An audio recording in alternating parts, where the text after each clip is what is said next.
Hello guys, good morning. It's Marco Rio here para po sa another site update para naman po dito sa ating Linville, San Pablo. So ito po yung ating mga Chloe row house, two-story row house. Located po ito dito sa may barangay San Antonio 1, San Pablo, Laguna. And yan, may mga patapos na po tayo and malapit na to ma-turnover. Ito yung first turnover nila, itong row na yan. Yung magkatalikuran na yan. So, two-story row house po siya. Ganyan yung kanyang harapan. Hindi pa tapos yung kulay. So, bali gawa po ito sa Aluform technology. Nakapurong buhos po yan. And then, about sa accessibility po ng ating subdivision ni Linville is along the highway lang po ito. Okay? So, sa school po, elementary tsaka sa high school is 800 meters away. From Dalimart, meron pong Dalimart dyan sa katabi lang, paglabas lang ng subdivision, katabi mismo. Tapos, from Talipapa po, or mga groceries, pharmacies, mga Alphamart, kung ano-anong, kumbaga yung mga nasa Talipapa, is nasa, ano lang, 700 meters away lang. Malapit lang dun po, dun sa may school. Tapos, from SLEX TR4 extension po, kapag inopen na yun in year 2027, andyan lang po, nasa ano lang siya, nasa 2 kilometers away lang yung ating SLEX TR4 extension. So by year 2027, pag pa Manila kayo or pa Bicol, nasa 1 hour na lang yung biyahe pa Manila, mahigit, hindi na kayo abutin ng 2 hours. And then malapit din naman siya sa bayan ng Chaong, Quezon. Mas malapit siya yung public market ng Chaong kaysa dun sa San Pablo mismo. Yung public market ng Chaong, Quezon, nasa ano lang siya, nasa 3 kilometers. And yung public market naman ng San Pablo, nasa 5 kilometers, ganon, 4 to 5 kilometers. Napagigitnaan po siya, kumbaga. So yan, ganda nung loob niya, oh.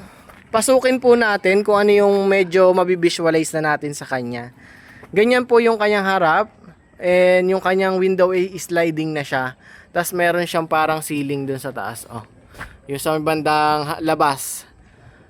Ayan. Ito po yung medyo patapos na. Oh. Ayan. Gray and white combination po yung kanyang color. Pasukin natin yung loob. Sa kanyang harapan, meron po kayong extra 1.5 meters dito for extension ng balcony. And then sa kanyang door is meron siyang parang something na bato dyan, cover para pag umulan hindi diretso dito sa pinto. Yung pinto naman is metal na siya. Ayan po, hindi pa lang tapos. And sa loob ganito, cement finish yung floor. Tapos sa kanyang wall naman is naka coated na siya. Kaya mayroon na siyang kulay white. Tapos ito yung kanyang mini kitchen. Meron na siyang tiles din, tapos mayroong sink. Sa banyo naman po niya is magiging tiles na din yan. Meron na rin kayong, ayan, meron kayong toilet tsaka yung shower. So, ayan yung ceiling.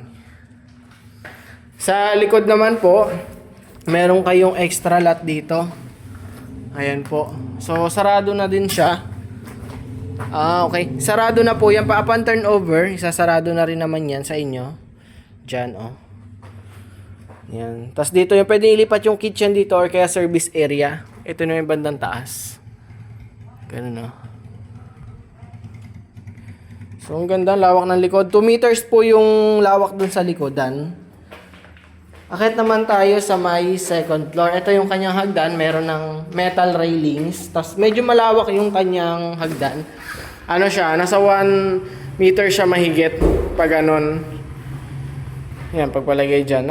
Wala pang 1.5 meters, pero mahigit 1 meters yung kanyang hagdan. So, sobrang lawak. And ganito naman yung itaas. Painted na din siya. Tapos yung ceiling niya, ganyan lang. Wala siyang mismong cover. Kayo nang bahala magpagawa ng cover. Tsaka 4 bedroom. Kasya po dito ang 1 to 2 bedrooms. Malawak pa naman siya. Ayan po, oh. Yan, di ba? Dito yung isang bedroom, tapos dun banda yung isa pa. Ito yung kapitbahay nyo dito. Ayan. Makikita nyo yan dyan. So, ganun siya. Ano na siya? Parang basic finish turnover po siya. About naman po sa price, pag-usapan po natin. Ito nga po pala yung sample computation ng aming Chloe Row House dito sa Linville, San Pablo, Laguna. Ayun nga po, meron siyang lot area na 36 square meter at meron po siyang floor area na 40 square meter. So, 20 sa baba and 20 din yung sa taas. Total of 40 square meter. And then sa total contract price po is meron siyang 1,020,000 and may down payment po tayo or miscellaneous na 70,000. Sa reservation fee po is 3,000. Ima-minus po yung 3,000 sa DP o sa down payment is 67,000 na lang po yung total. Meron po tayong down payment na pwedeng hulug-hulugan for 5 months to pay. Yun nga po is 13,400.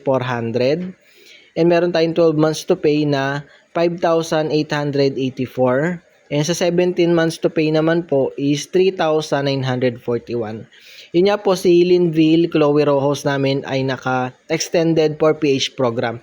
Kapag po kayo ay first time housing loan kay Pag-ibig, pwede nyo pong ma-avail yung kanyang 3% interest for 10 years. So, malaki po yung inyong madi-discount or matitipid. Yan. So, marami pa po tayong inventory dito. Pwede nyo po akong kontakin dyan sa aking details. Meron ako dyan sa description. Tsaka dyan po sa aking screen, may number po ako dyan. And para ma-set po natin yung schedule ng inyong site viewing. Para ma-present ko po din sa inyo ng actual ito at makapili kayo kung saan banday tatayo yung unit nyo. So, yun lang po and have a good day.